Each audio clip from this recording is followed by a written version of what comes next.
peringatan Hari Amal Bakti Kementerian Agama Republik Indonesia ke-75 tingkat Kabupaten Aceh Tengah. Siap dimulai.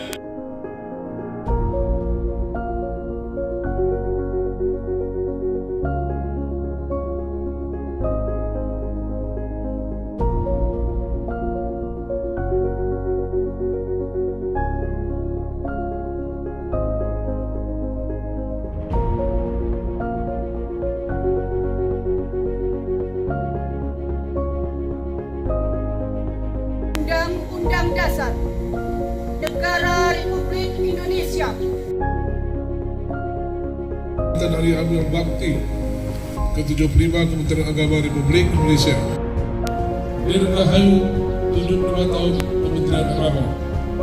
Semoga pandemi COVID-19 sebagai ujian berat bagi bangsa kita dan kemanusiaan segera berlalu dengan takdir dan pertolongan Allah SWT. Mari jadikan agama sebagai inspirasi membangun bangsa dan negara. Dan mari kita senantiasa berdoa semoga Allah SWT, Tuhan yang Maha Kuasa, melimpahkan rahmat dan ampunannya kepada kita semua.